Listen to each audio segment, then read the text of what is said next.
This computer, okay. All right, this is something that you have done if you are working in the lab.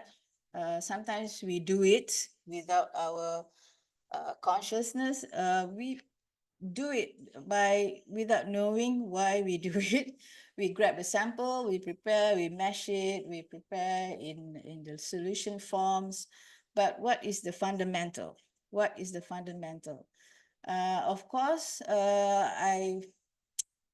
theoretically is supposed to be perfect, but sometimes knowing the fundamentals, the theory is fine, okay? Because when we have trouble, when we have problem, then we can troubleshoot, especially the sample preparation, okay? Right. So this is also a refresher. Before we do analysis, yeah, we're talking about analysis. Does not have to be a research. Does not have to be you are doing a master's or PhD in research. But if you're working in the lab, like many of you, this is something that we forgot because we always do routine. That's what we do. We do routine work, but we forgot to evaluate or judge the situation. Okay, so sometimes I'll be sharing some scenarios. Okay, all right. So before any activities like choosing a method, okay, this is the most important, which is the problem definition. Okay, so in this class, because I know somebody like Angeline, what do you think problem definition is? Yeah. What is that activity referring to? Okay, Angeline, are you okay? All right. Pavitra? You hear me? Yes, Yes. doctor. Yeah. Oh, okay. Okay, because I miss you, Angeline, just now. So Pavitra, Okay, now it's you okay. know it's Yeah, okay. yeah. Pavitra, what is problem definition? What do you think? Um, we must know what are the how to say, if there is a sample, we must know what we are going to analyze, something like that. Okay, good. All right. So sample preparation. Okay. Why we do sample preparation? Sample preparation is process required for the transformation of sample, but I don't want to do this before that. Is problem definition is very important. Um, um, well, forgive me for this picture, but this is a real life scenario. Okay, so you can see the picture. Please study the picture. Best is we remove the body. Okay, right. So if you are assigned, yeah, to do this, this is your assignment, for example, what you need to do, okay, consider what samples to take, decide suitable methods, identify a cause of death, which is the ultimate aim, decide what further evidence, if it is required. If it is not, then it's okay. Consider who the likely suspects are. So identify the cause of death, of course, the first thing. And then in order to link that to the suspects. But before that, okay, defining a problem is very important because you cannot do anything before understanding the situation. Okay, like Pavitra mentioned about what you want to analyze. Okay, that is, you need to aim first what you want to analyze. But of course, you need to have some, what we call, because you have your prior knowledge. Yeah, you have your prior knowledge, and then you know based on your experience You are very observant chemist, I assume here. You have to decide a few things. Okay, so from the crime scene, okay, and we know the issue is, I think I have the, oh, right. Okay. I forgot to put the, right. So this is Mrs. Marbury, okay, was found dead in her house. This is actually her house. And this is the real situation. So after some investigation with the neighbors, with the family members, there are some information that they found, okay? The detail of the story, there's a lot, but this is just for practice. Okay, now you are a chemist assigned to be there, all right? Of course, to decide, okay, what to do there. Okay, I think Shafiq, what do you think you will do there? You okay? Or are you still driving? Yeah, yeah, yeah, Doctor. Okay. What's your first probably action?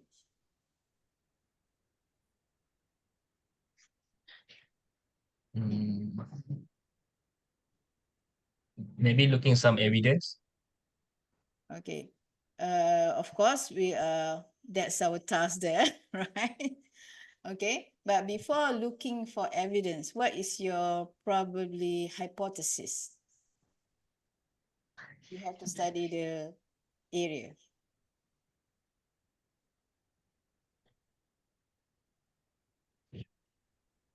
You see the paints, you see there's white powder. No, no problem.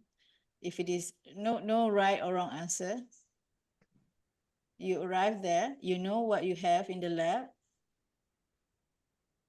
Mhm. What evidence that you want to collect? Shafiq? And you? Yeah. Yeah, I'm here. Mm-hmm. I try to avoid the body. Uh, It's okay, Shafiq. While you are thinking, Shafika, because Shafika and Shafiq just your name is side by side. So Shafika, what do you think? What will you do if you arrive there? As a chemist, I'm not talking about your pathologist. No. Maybe I will looking for evidence like observe the floor, finding the things like bottles there to find the fingerprint. All right. Okay. We are not forensic. Okay, I'm not talking about we are forensic forensic, like looking at thumbprints or whatnot. But we are talking about problem definition first. Okay, definition. Yeah. Okay, so if you look at the situation, okay, actually there's a lot of details. I'm just giving you some ideas. You are from probably, just think about yourself from chemistry department of Malaysia, for example. And you know in your lab, you have a few instruments, okay? You know in your lab, you have a few instruments. And before you think about collecting samples, okay, we have to know about, we need to have some hypothesis. Hypothesis means that what is your suspicion? Okay, is it poison? Is it because you are an experienced chemist, you know, you probably have seen this kind of dead body, based on the look, based on the surrounding. This is probably due to poison. What kind of poison? Because the first thing, before you can collect samples, before you can just blindly collect evidence, you have to decide on the method. Okay, because certain, well, if you are in Department of Chemistry, in Malaysia, you probably have a lot of instruments. But if you have a limited resources, okay, you have a very limited resources, but you still have to do your job. So you have to think about what is the method available in your lab before you can decide what to sample, what kind of evidence is important, okay? Because this leads to sampling, of course, this leads to preparation of samples, but you have to know the method first. And which method you will decide is based on the possibilities of the murder. Is it actually a murder? Is it suicide? Okay, it's not your concern. That is someone else's concern. But you are trying to get evidence of the probably murder. Okay, so when you are defining problem, okay, as Pavitra mentioned, okay, what you want to analyze. Okay, since you have some ideas, okay, this is probably poison ingested. Okay, you need to find something in the fridge. You need to collect on the dinner table. And if you look at the picture just now, you observe a white powder, okay? And there's a paint, and also there's some bottles, okay? Because you do not want to left out any evidence, okay? Because sometimes it's not possible for you to come back to the crime scene because you forgot something. You forgot because based on your lack of knowledge, lack of experience, you have to go back to the crime scene and collect the evidence again. No, that is not supposed to happen, but somehow, yeah, people do that, okay? But what if it is a crime scene, let's say the crime scene, something happened to the crime scene, contaminated, fire broke out, then you don't have enough evidence. You don't have enough sample to analyze, okay? So that's why critically thinking what you need to collect, and you have to like go to the fridge, look at what they have eaten, what do they drink, is there any possibility in the rubbish dump to look at what they have thrown away. So those are critical thinkings. Sometimes if you are following the standard operating procedure, then it's fine. But being critical, following your own what do you call feelings is more important, yeah? Because that is how you are trained. So now, if you're thinking about poison, you know what you should be looking, okay? And you also need to know who will use the information. Okay, let's say Mrs. Burberry is a what do you call, high profile, high profile case, okay? If it is just a common people like us, like me, probably you're not that under pressure. But if it is a high profile case, you have to be very, very informative on the information. You have to be well versed. Then you have to think about how to solve the problem as soon as possible. And when, of course, if it is a high profile case, you have to be working like 24/7 to get the data out. Yeah.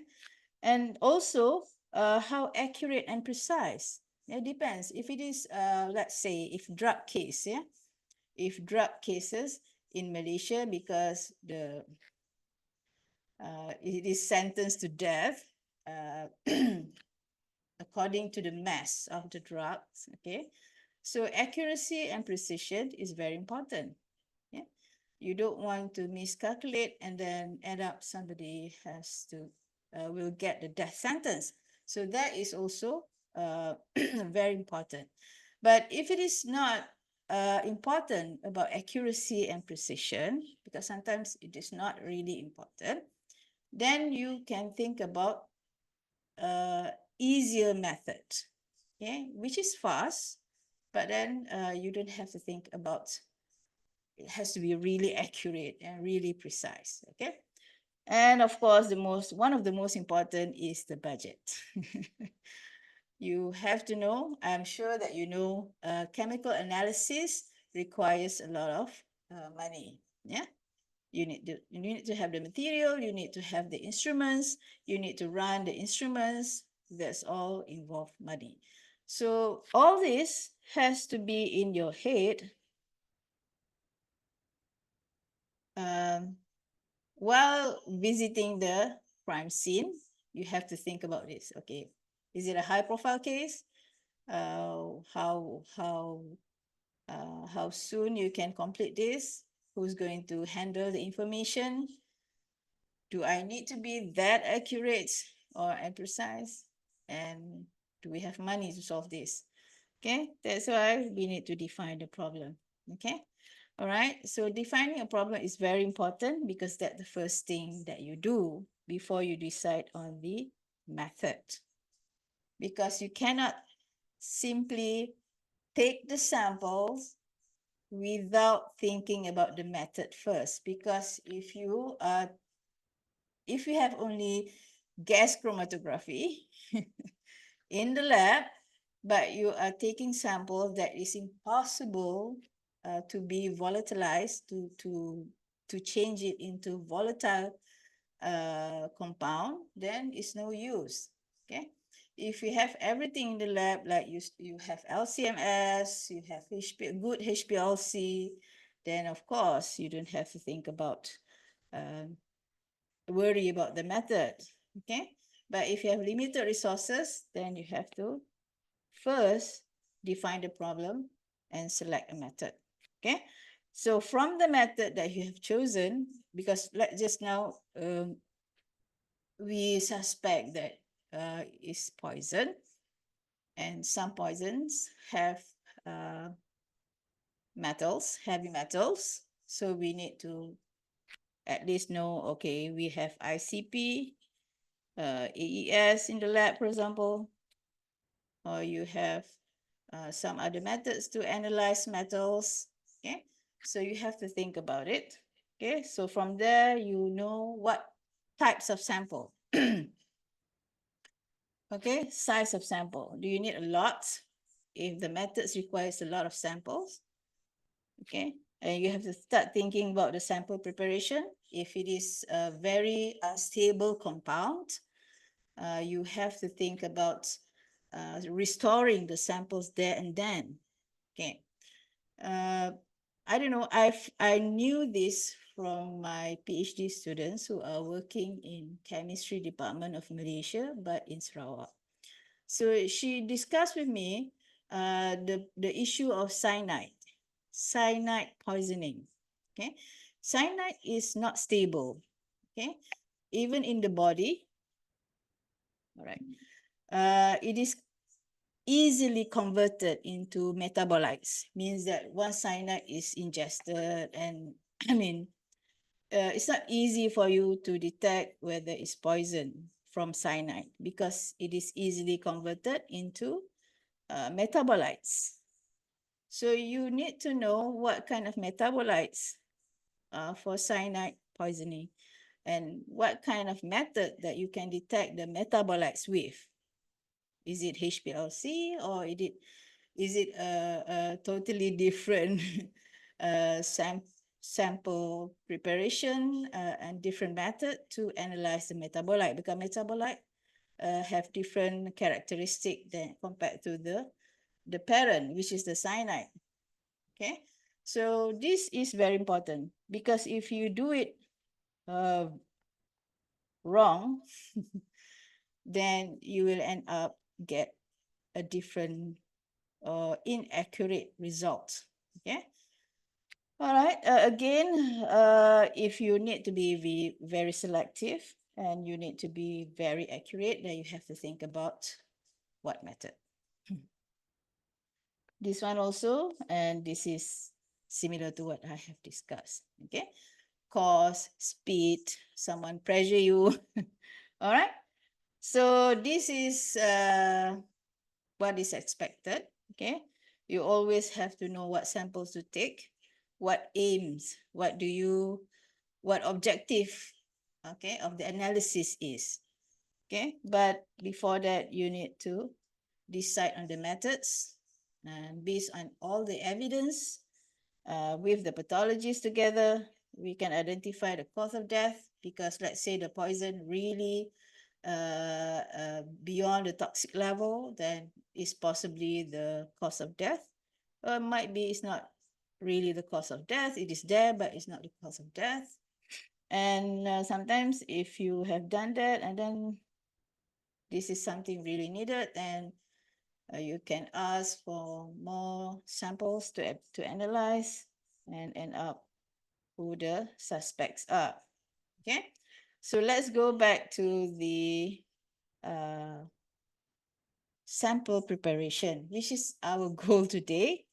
Sample preparation is a process required for the transformation of a sample to make it amenable for chemical analysis. So there are so many sample preparation. As I mentioned, if you are taking separation techniques, you will learn about extraction, how to prepare sample for extraction. And I think you will also learn about HPLC, sample preparation. And I believe some of you are well versed because HPLC is a very common technique. And I'm sure that you know how to prepare it, but sometimes we miss the fundamental why. Okay, so the major goal of sample is to prepare the sample for the separation. Okay, we will discuss about this more. Why do we prepare the samples? Okay, yeah, this is again the ultimate aim for the sample preparation. Again, we want to convert the sample.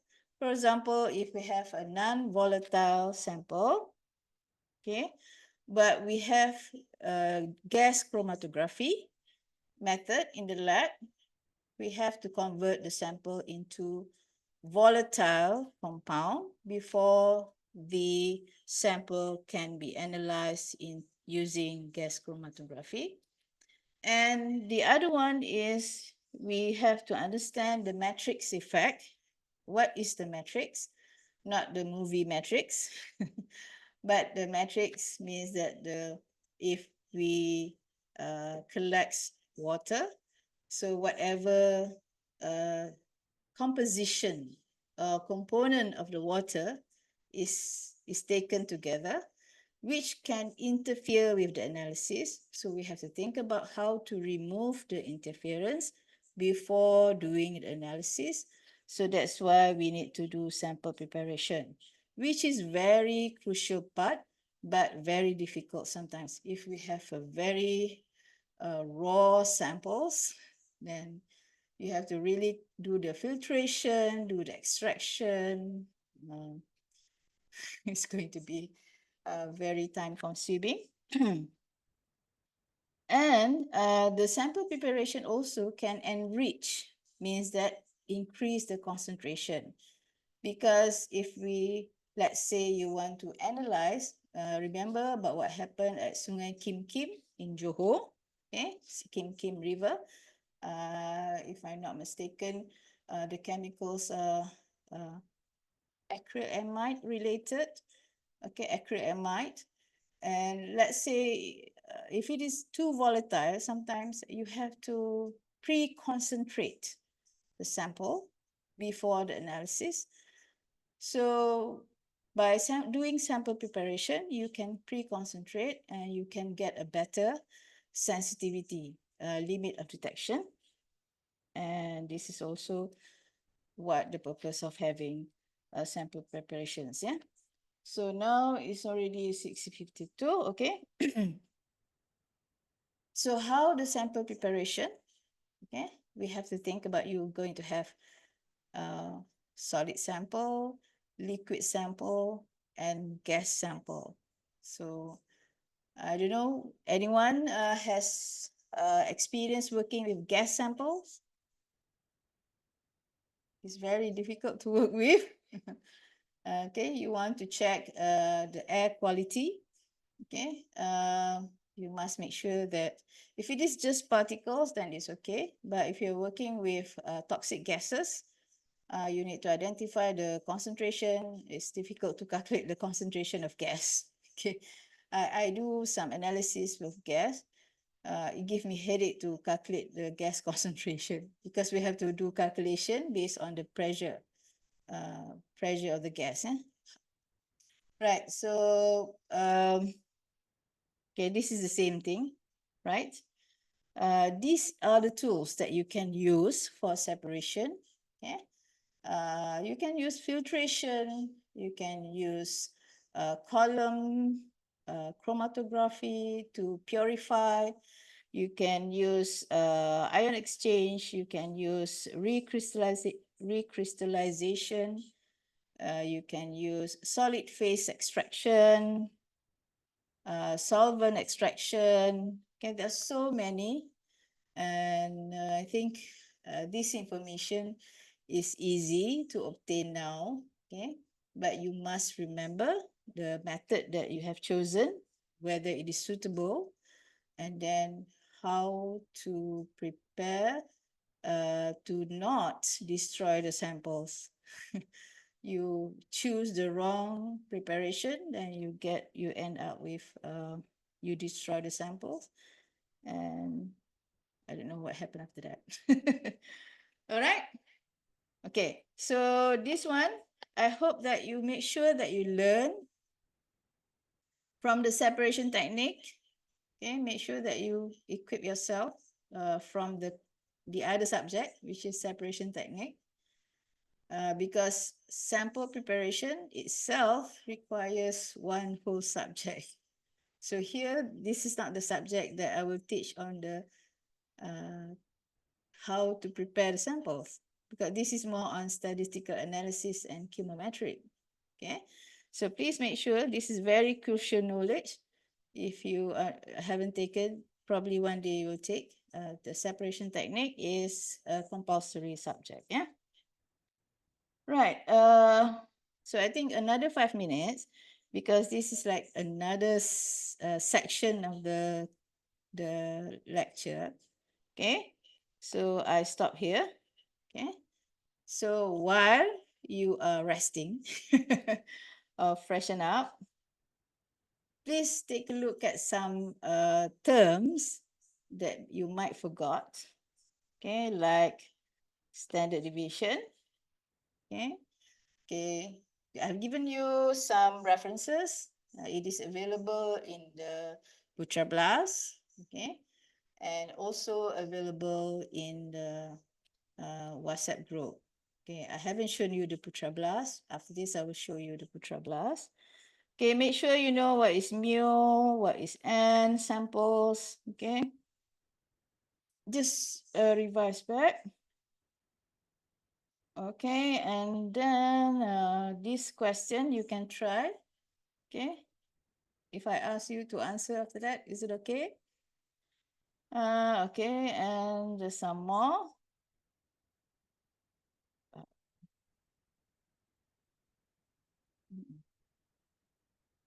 Is that moving? Okay. Okay, this was not given to you in the slide, but I think I can give you at the end of the second session. It's just like showing you the real life of how they pick up water samples, how they do solid samples, soil samples, gas samples, which is very useful links. Yeah. All right. These are all will be covered in our second session. Okay. So please familiarize yourself with this term first. Okay. Right. Okay, the T test, the T table. Okay, please have a look.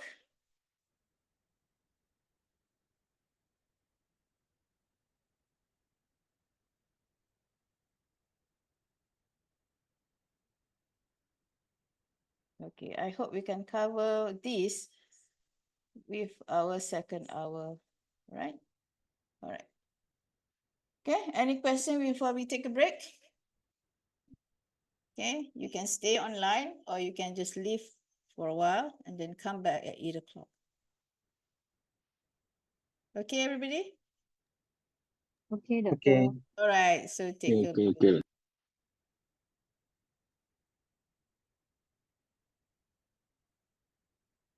Is everyone here? We have one missing.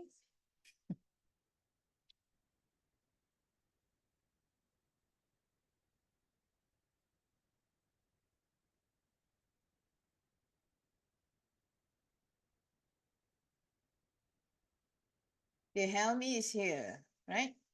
Yes. And you're working with insulin, yeah? Correct. And you do, of course, you do like quality control of your biological products. Yes, correct, sir. Madam. So how do you sample? Random? We already having SOP. Mm. So sampling, we randomly picking the sample. Mm-hmm. To test on the quality that you receive. Yes. Yeah. Okay, right. So there are many methods, okay, for sampling. There is random as well as targeted, yeah. Because you design the sample and probably you have different batches, then you need to make sure that you obtain representative samples. Okay, before we start on the sampling, let us just refresh back. During the first hour, I'm still missing one, I think. There's supposed to be 20. The first hour, I have discussed the importance of defining the problem. Okay, it's very important whenever that you have a new situation, especially. But if you have like routine work, sometimes you do it without thinking. All right.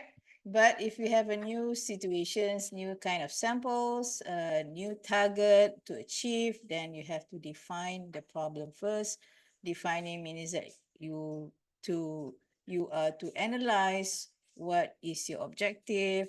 Again, considering all the factors just now, the information given to who, the selectivity, the accuracy, and then in terms of cost, in terms of time. So those are things that you really have to think about before thinking about selecting a method.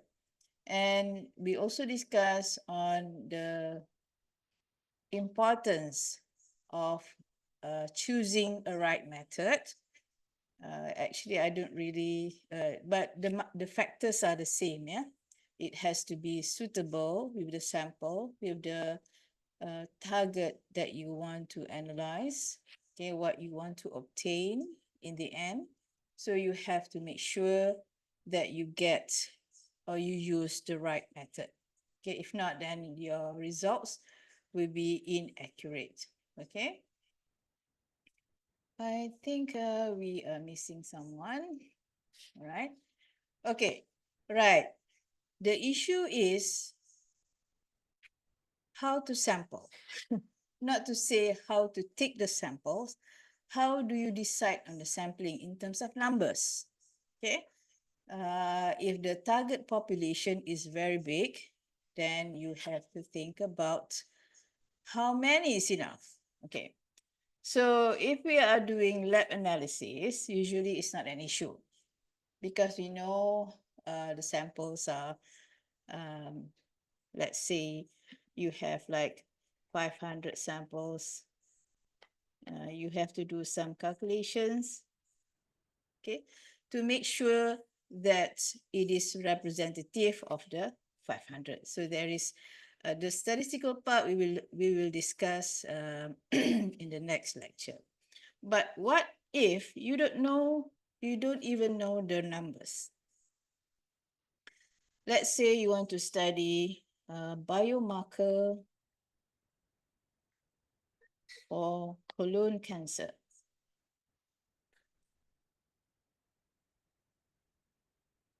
Okay, so let's make it a bit more specific. Biomarker for colon cancer under 50. Under 50 years old. Okay. Right. Okay, what to do next? Okay. You don't know how many samples and you don't know where to start. Okay. So the first thing is you need to know the prevalence. Meaning that how bad is the cases in Malaysia, because you are doing this analysis in Malaysia, for example. So you have to know the prevalence. Of course, you have to do a bit of study on the numbers of cases. And based on that, there is a formula to calculate how many samples that you should study in order to identify the biomarker based on certain formulas. Okay, there are formulas. Okay, but first is based on prevalence. Okay, it's not similar. Like if you are studying biomarker for colon cancer in general, there's a lot of cases. So the prevalence is very high on colon cancer. So the number of samples does not need to be that many because it's prevalence, it's so many, it's quite general in colon cancer formulation, let's say. But if you are doing study, biomarker for colon cancer under 50 years old, so that's quite specific, then probably the prevalence, the seriousness of the colon cancer, probably less than, we're talking about in general, not under 50 years. Then the samples must be bigger. Okay, so when we talk about this kind of study, usually we are talking about thousands of samples. It might be 5,000, it might be 9,000 samples. Okay, so we are talking about that numbers. All right. So this is the things that you have to know. But if you are talking about simple analysis in the lab, then it's fine. Okay, it's not that difficult. Okay, okay. Now, all right, go back. So among the things that you have to be careful, let me clear that. All right, you need to identify the target population. Just now is in the case of colon cancer, the prevalence, how many cases. So you need to know the target population. And second one, you need to know the confidence level.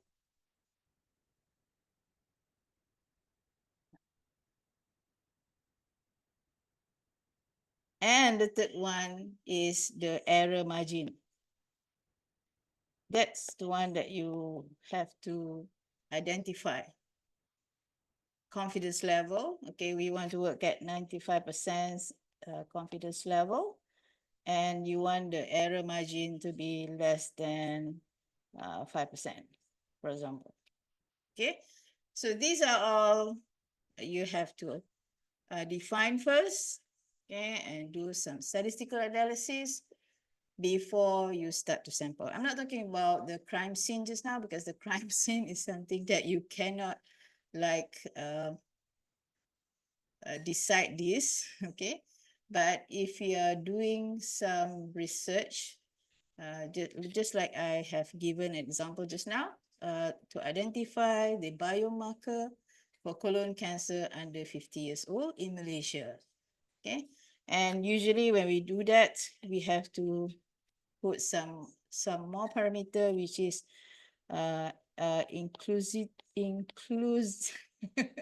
inclusivity and exclusive, means that what you want to rule out, okay, what you want to bring in as the parameter, inclusivity. All right, so that's that is clinical study, okay? So we don't talk about clinical study here. So importance of sampling, because if we pick samples which is not representative of the target population, you just well, the word is random, just like Helmi said, but probably they have the SOP. Is the random is not that random. You have the operating procedures to which samples to take. Then it's okay. So usually pharmaceutical analysis, you have that SOP already. But if you are doing some analysis in environments like water samples, you want to study microplastic issues in Pulau Perhentian, for example, then you have to do a bit of study, how many samples that you need to take, what kind of samples, okay? If not, then it will give you inaccurate results. Okay, so we haven't discussed about error. Okay, we haven't discussed about error. That will be our next discussion during the next lecture. So, but this is something that you have gone through during your bachelor's. There is sampling error, okay? So remember, all the steps in analysis do contribute error. So we need to minimize this sampling error. So the right sample must be collected. This is mitigation step that we can do. We cannot eliminate error 100%, but we can mitigate them by carefully deciding on the sample, okay, sampling, and then do statistical analysis. Okay, just now I have discussed when you have big populations of samples, you have to decide on the target, confidence level, error margin. Okay. All right. So just now I asked you to at least have a look at what is standard deviation. Okay, very easy, I think. So the formula is square root, average minus, okay, I don't remember. Each samples, each data minus the average data divided. Okay, don't ask me, but it's quite easy. So you have standard deviation, relative standard deviation. Okay, so this is the T we don't discuss yet, but at least you know the standard deviation, right? So when we talk about errors just now, okay, you decide on the sampling, number of samples, and then you decide on the sampling, how to samples, how many that you want to samples, which part that you want to samples, and then all this will contribute errors. So the errors come from the sampling procedure, and the error also comes from the method itself. Okay, you definitely cannot avoid all instruments give errors. Okay, it comes with errors. And there's something that you cannot avoid. And you have this propagation of uncertainty comes from errors. Okay, so when we do analysis, we want to reduce variance. So this is variance. Variance is actually a standard deviation S squared. S squared is variance. Okay, so our target in doing analysis is to minimize variance. We don't want, we cannot have zero error, zero variance, but we can minimize the variance. Okay, since we know that the sampling also contribute error and the method also can contribute error, so let's look at which actually contribute a bigger variance to variance. Okay, so this is the This is an example. A quantitative analysis analysis give a mean concentration of 12.6. Sorry. Let me drink first.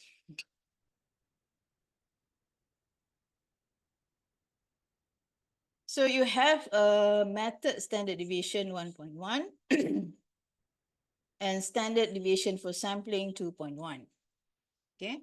So what is the overall variance for the analysis? Just follow this equation. Okay. Is okay.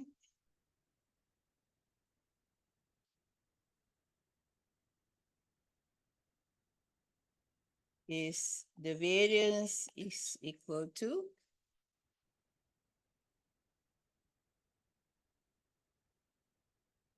method. Okay, sorry about my handwriting.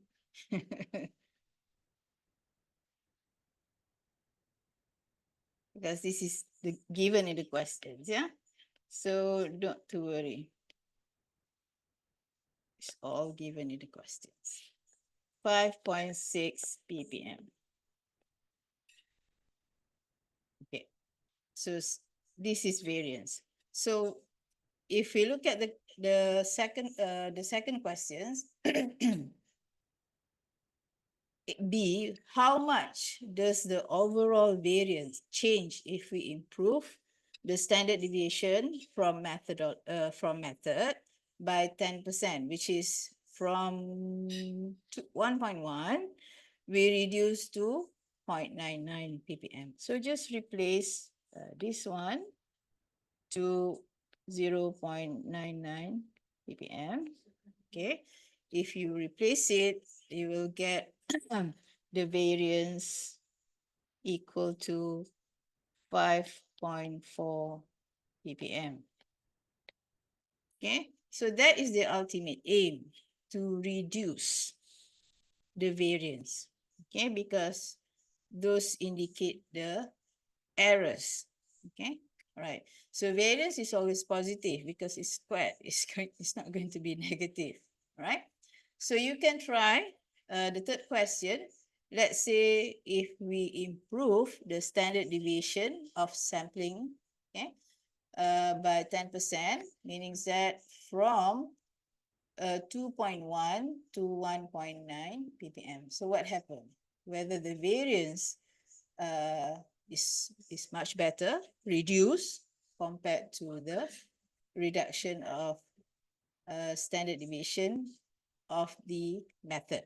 Okay, you will find it is greatly reduced if the standard deviation of the sampling is reduced. Okay, that's quite easy. So a sampling plan must support the goals of analysis. I couldn't agree more, of course. If you are to analyze sample, the sampling plan is of course important. That's why it is called plan. So the most common that we do is grab samples.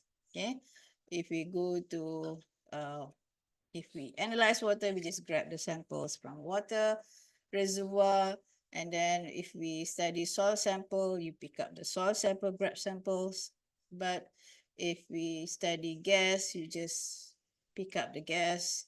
All right. So the easiest one or the common one is grab samples. Okay. Also known as a catch sample, consists of a single sample taken at a specific time. The most common and easy type of sample. Okay, so if it is not crucial, the results is not that crucial, then you can use grab sample, which is commonly that what we do in the lab. Okay, right. You can I think the YouTube link is there already when I gave the slides. You can have a look at how they do some simple water sampling. Okay, apart from grab samples, okay, this is the limitation of grab samples. It's not really representative, yeah. It may not be really that representative for the whole population. Okay, so let's say we need to think about river water. Okay, the population of the universe is, let's say we name river, or let's have a different fish in Terengganu. Why I targeted fish in Terengganu? Fish that is close to oil and gas factory. Okay, in Terengganu. So it's a big population of fish, probably. Okay, fishes. So how do you decide which fish, which area? But you have narrowed down. You want to study the fish area close to oil and gas industry. Okay, where they drill the well. Right. Okay, why is that? Because you are interested that these fishes might have high concentration of mercury. Okay, so you are interested in that analysis. You want to prove your hypothesis that the percentage of mercury in fishes around that oil and gas well, oil and gas industry, is above the toxic level. Okay, that is your first hypothesis. Okay, now you need to decide what you want to study. How many fishes is how many fish is enough for you to analyze before you can make a conclusion. Okay, and then of course, which part of the fish? Is it the body? Is it, well, of course, you need to analyze the body. That's the one that we eat. Okay. Now, so just now we talked about grab sample, which is common. But the most important, if you have a lot of samples and you want to have a good conclusion, an accurate, much accurate conclusion, is gross samples. Okay, so gross samples meaning that you have to plan where to take, how many fish, what kind of fish, big fish, small fish. Okay, so it has to be representative. Okay, certain areas that you caught, that people caught fish in Terengganu, that you know is close to the oil and gas area. So we have, in short, I think you need to take a small, in a few sites, not just a single site, a few sites, and in theory, we know that large fish will eat small fish. So we as consumers, we love big fish. So we focus on big fish. So you have to know what kind of fish, and then what is available. So how many samples is enough, all right? And from a few sites, okay, it is called increments. Okay, you have to mix them. Okay, you have to mix them. It is called increment. You have to mix the sample from few sites in Terengganu, and that will become what we call as gross sample. Okay, so it's supposed to be representative of the whole Terengganu. Okay, and after that, of course, it's a lot of samples because gross sample is a lot. You mix samples from many sites. You have to do representative sample, or what we call as analysis samples. Okay, you have to reduce the size. Okay, so that will be the steps, the common steps, which is better than the grab sample. Okay, this is the definition. The bulk material from which sample is to be drawn. A sample portion of the universe sampling. Okay, the sampling techniques meaning that what gadget do you use to to take the water, for example, to take the soil sample, gas sample. There are many gadgets being used. Yeah? So that is something not covered in this subject. People are innovative. Let's say you want to analyze river water and you have a very deep river and you need to analyze surface in the middle and deep down. Okay, how do you separate them? Okay, so they have devices for that to do the water samples. So the most important is we understand the difference between grab samples and gross sample. Okay, so with increment is from different sites.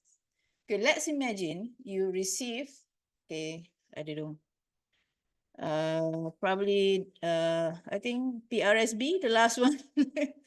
PRSB, who's working PRSB just now? Petronas Research.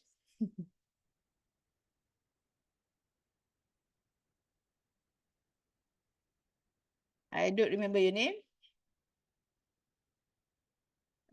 Is it you, Nadia? No, not me. You're the last Yeah, one. I Just think it's uni good. I Ayuni, think okay, Ayuni. What kind of analysis do you do in Petronas PRSB? What kind of analysis? What samples? Tak dengar lah Ayuni. I cannot hear you.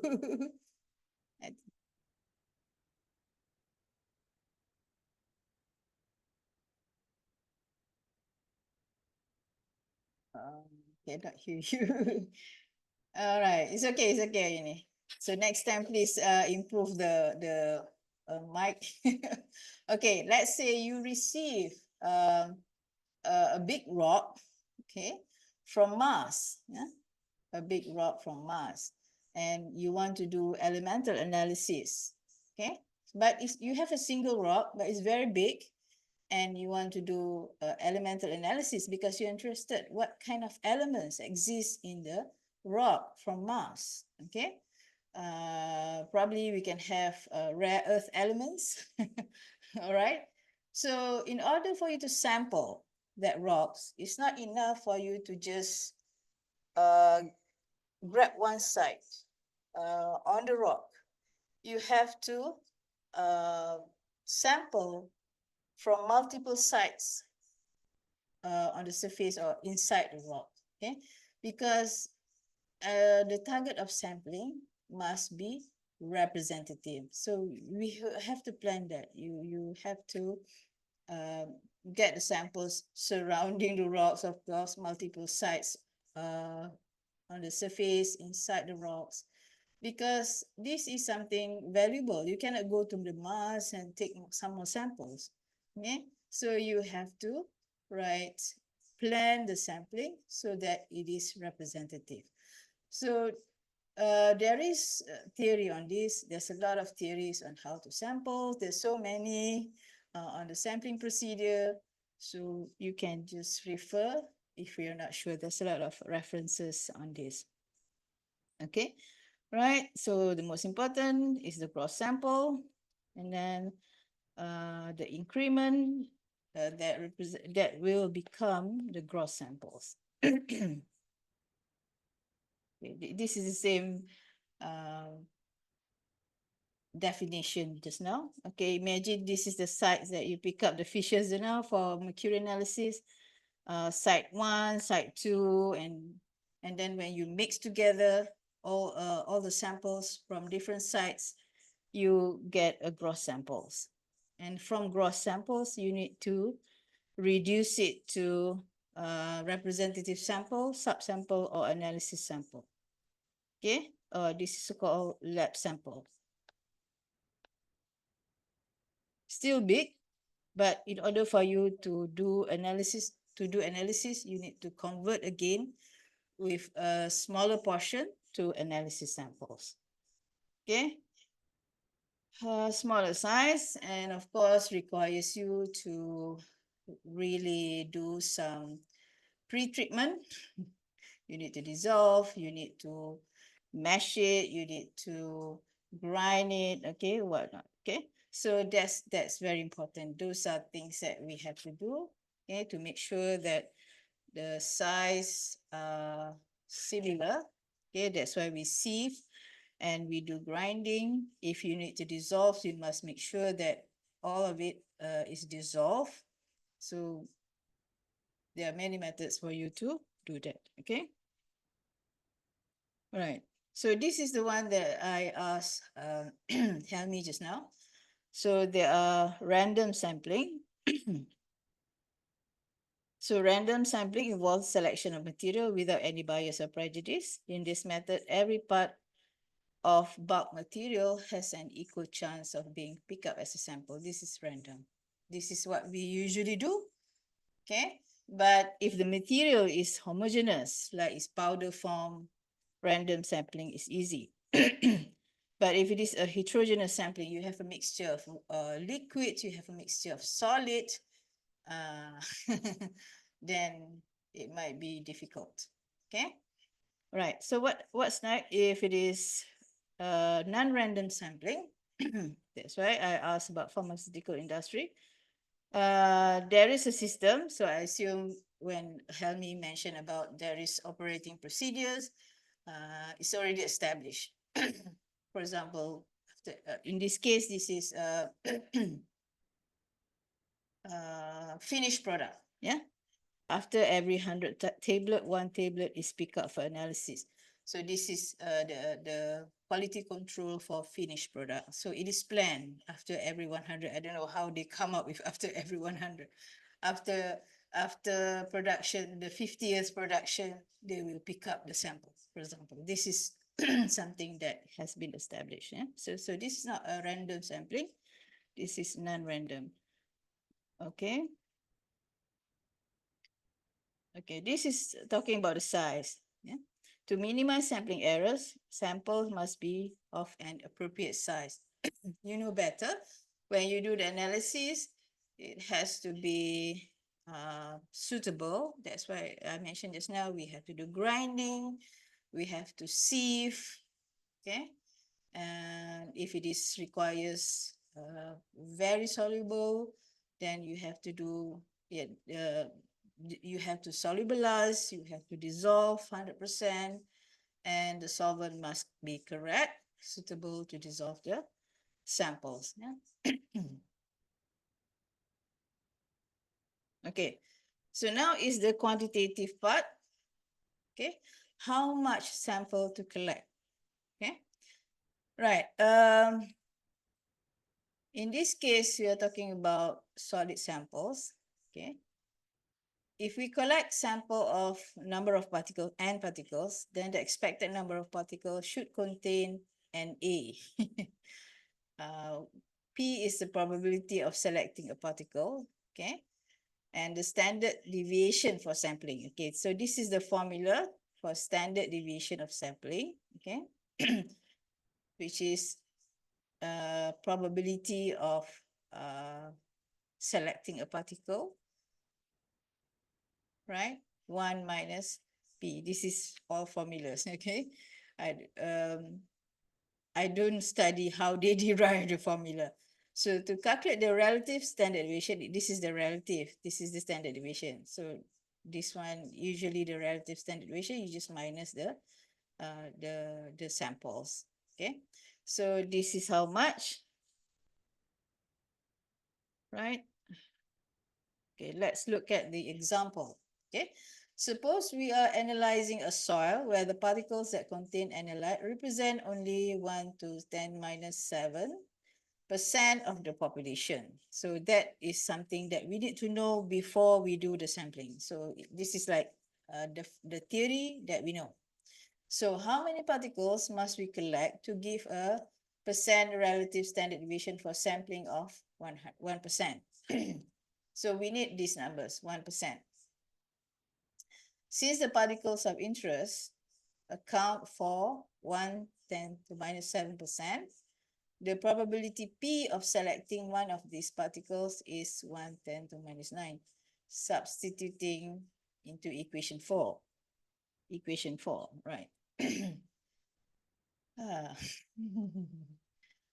All right, and then to obtain the relative standard deviation for sampling of 1%, we need to collect. Okay, so we put it in the formula, then we know how many particles minimum that we need to samples. So I don't know. Actually, this is example. Uh, how do you count particles? One times 10 to power of 30 particles. So this is example given by the previous lecturer, so I don't know. So depending on the particle size, a sample of 10 to the power of 30 particles may be fairly large, so equivalent to mass of 80 gram. All right, and then we need to crush and grind the particles to make them smaller. Okay, this is the effect of particles radius in the analysis.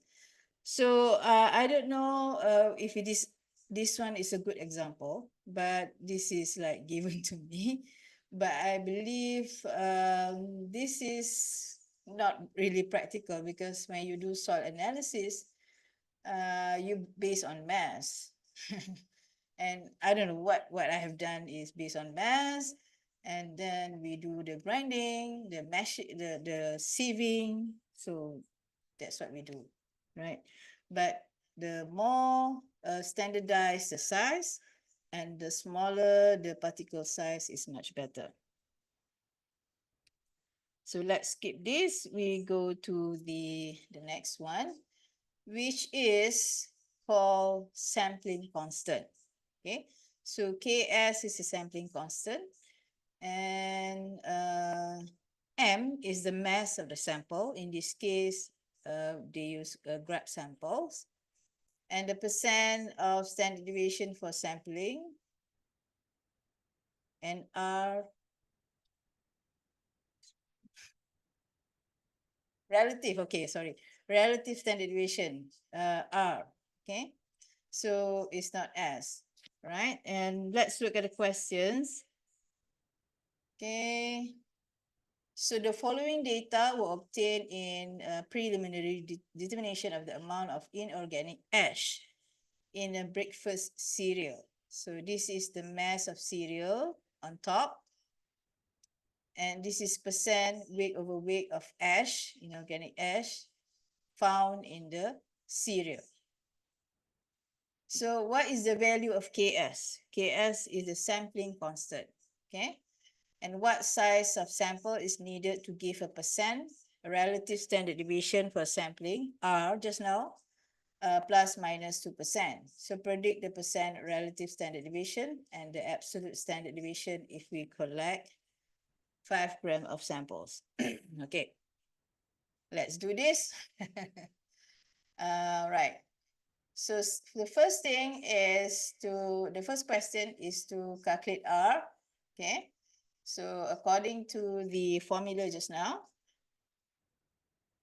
R squared is Ks divided by M. Right. We need to know the average mass. Okay. The average mass of the cereal sample is 1.0007 gram. Okay. Based on this data. The average percent of ash and its absolute standard deviation is 1.298%. And the absolute standard deviation is 0.03194. So the percent R is S samples, just S samples divide by average, okay, of ash, 1.29. So we get the 2.46. And now we put the values in the formula just now. So we get the sampling constant, because the sampling constant is very important in this case before we can solve the the next question, which is if we collect 5 gram of samples. Okay. So I have to mention again that you don't have to worry about all the formulas. Okay. So to obtain a percent relative standard deviation of 2%, sample must be at least, okay, now we need to know the M. Okay, Ks is a constant, so we can use the Ks just now. And R, relative standard deviation, is there, right? So we can get the mass, okay? That is supposed to give us a relative standard deviation of 2%. Okay, let me check the value first. Why it is 2?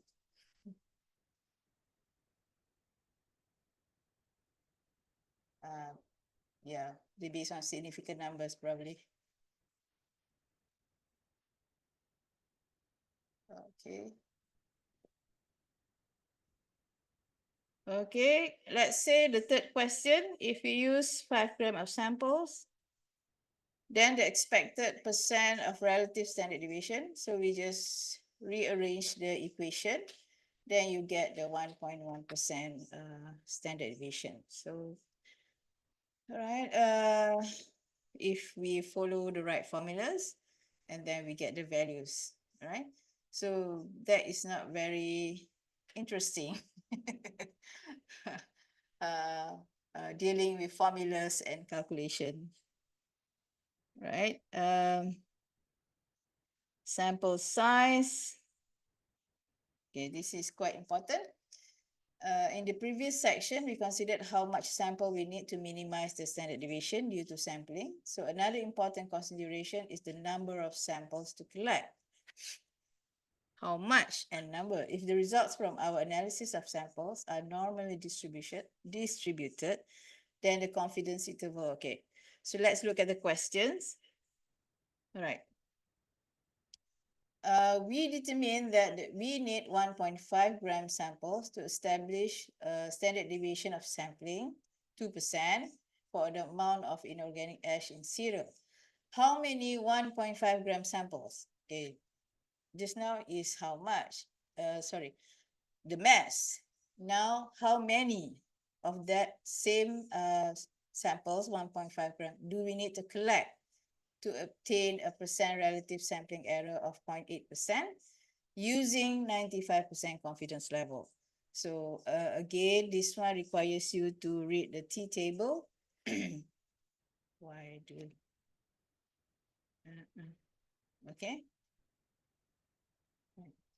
So because the value of T depends on number of samples, this one, the sample is infinity.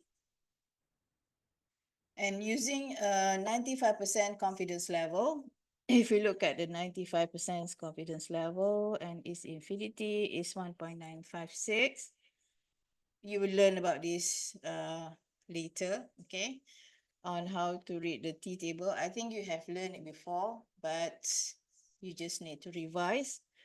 And then this is the number of samples of 1.5 gram just now.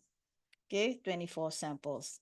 Okay, so letting the value of, okay, the next question is that one is 2%. Let's say the error of 0.8%.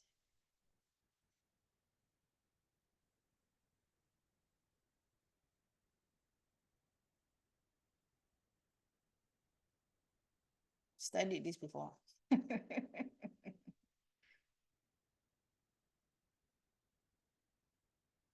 the N sample. Where does the 27 comes from?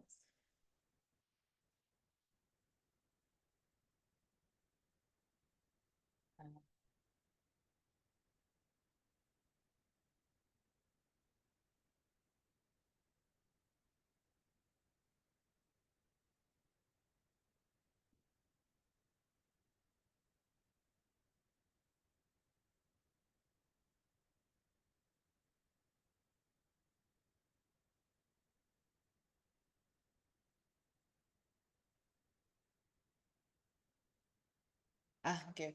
I guess that is based on infinity. So letting the, let's say, because we have 24, so if we look at the table just now, we have 24 and then the 95%. we have around 2.06. Okay. I don't know why it is taken 23. Oh, yes, sorry. It's based on the degree of freedom. So in short, this is very technical and I don't want to really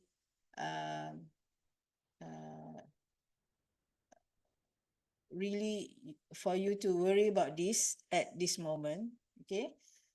We can do it later based on tutorial. Okay. The number of samples, let's do some more better questions. And the most important in this case is to identify the number of samples. And I'm also not really good in doing calculation in front of you. All right. But just to tell you that you don't have to really worry about calculation, memorizing the formula. This can be do personally once you have once we have discussed the formulas. Sorry about that. I really am not good in calculating in front of you. But I try to understand why the difference, why there is a continuity, okay? Starting from infinity to 24. So next one is the sampling procedure. So we have samples, liquid samples and sample collection, okay? So how to samples liquid, how to samples, there are the types,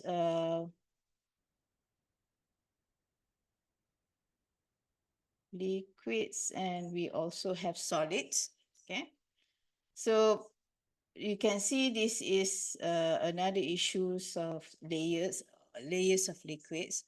So this, as I mentioned, is not really covered under this subject, okay? But if you are interested, you can read in detail. It's enough for me to introduce to you that we have liquid samples, we have solid samples and gas samples. So it's very important when we work with liquid samples is to make sure that it is stable. How to stabilize some of the samples? This is an example. Preservation methods, because if you are working, for example, here, if you are working with ammonia, and you need to know the maximum holding time and whether you need to put in the fridge, what kind of chemical reagents that you need to put to make sure that it is stable. Okay, let's say you're working with mercury, some of the mercury are volatile, so you need to think about how many days you can store and what kind of acid to put inside the samples so that it is not volatilized, it's not evaporate. Okay, so let's say you're working with pesticides. Once you extract, you can only do the analysis. Before extraction, it can be stable in only 1 week, whereas after extraction, you can keep it with 40 days. So this kind of SOP, standard operating procedures, is actually already established. Okay, it's just that you have to study that.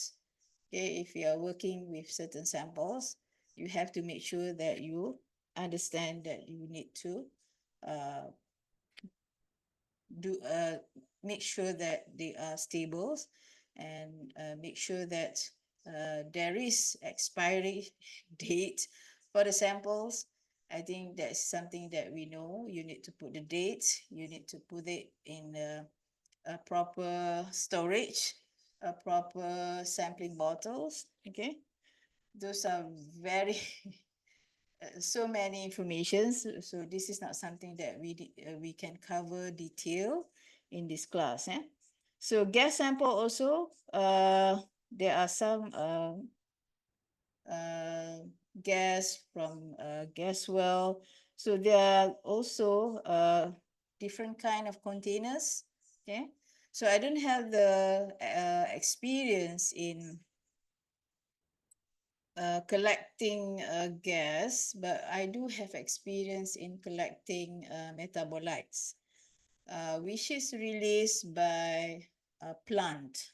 Okay, so what we did is we collect in the special plastic container, but we have to make sure that the plastic container is special, that does not release any chemicals.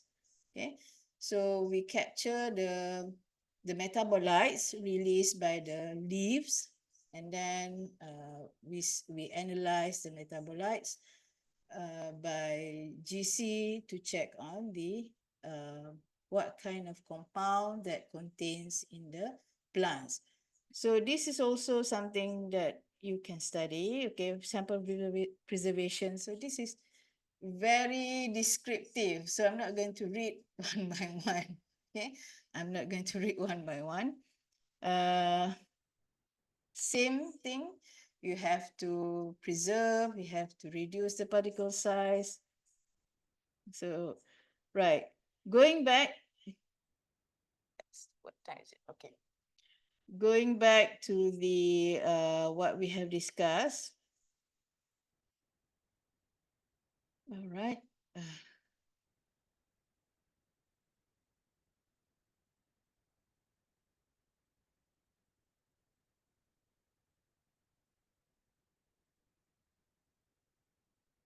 The importance of sampling. Okay, you understand that we really need to reduce the standard or the variance. Okay, by reducing the errors in sampling. So how do we do that?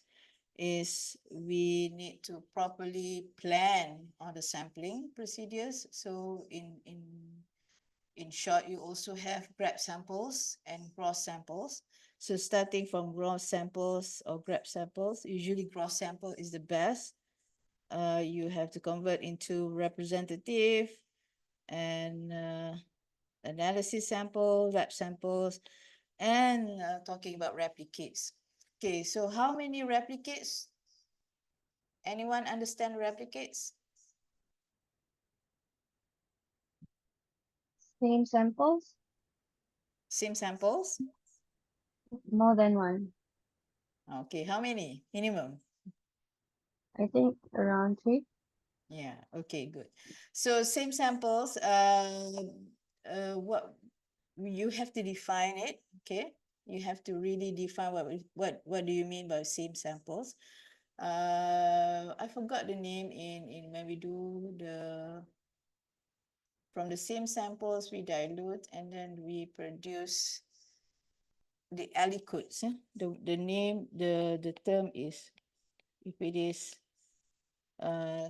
liquid samples, we dissolve it from, let's say we have a conical flask that we have prepared the samples, and then we produce it minimum of 3. So this is what we call aliquot 1, aliquot 2, and aliquot 3. Okay, so replicates is very, very important when you do analysis. This is one of the steps to reduce errors. So you cannot just have one sample and you analyze and you're happy with the results. It cannot be that. Okay, all right. We have discussed grab samples. And then we also discuss, okay, this is the same thing. The increment means that we collect from different sites. I have mentioned about using mercury as the mercury in fish in different sites. And then when you mix all the increment, it total up to gross samples. Then you convert into analysis sample, lab sample, and lab sample first and analysis sample. So this one I will give the YouTube links, which shows some of the examples of gas sampling, water sampling, and soil sampling. Okay. And the second part is the calculation part, which I don't like. All right. This is, for me, is really quite weird. We have to calculate the number of particles. So I don't know. Yeah, it's just that we have to accept it. Okay. But the sampling constant is very important because in the end, we need to know the number of samples. Okay. We can revisit this if you want, but I don't really, I'm not good in this. Okay. This will give you just now, just how to decide on the number of samples, which is important, but let me probably present it back to you when I have a better examples. Okay, and then we have also procedures of sample collections. There's a lot of what are the sampling containers suitable if you are working with organic, if you're working with metals. So those things are established and you can read it. It's not something that we can discuss in just 2 hours of lecture, and it's not something for you to memorize because you can just always refer to the standard operating procedures for the sampling. Okay. All right. Don't forget about stabilizing the samples. You need to keep it, and you have also need to alert on the expiry, the holding time, the lifetime. Yeah. All right. I think we have. So the last part I will show you. Let me unshare this one. Okay, this is the preparation procedures.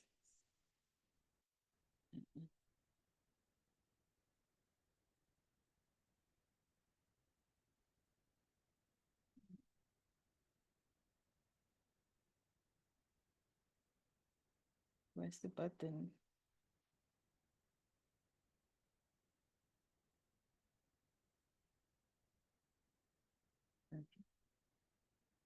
I just want to show you the Putra Blast.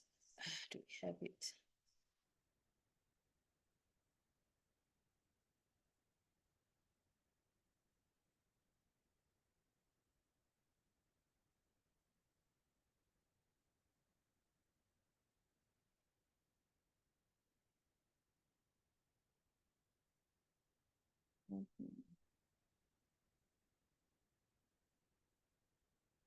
Right. So these are all informations that I have put inside the Putra Blast. Okay, cost information, which we have discussed just now, cost calendar, and then we have also handbook. This is created by the previous lecturers who teach this one. Okay, so you can download this, and these two I have shared with you. So some of them I have obtained from GD Christian, and then some of them I read from Miller. In Miller, there's a lot of formulas, which I don't like.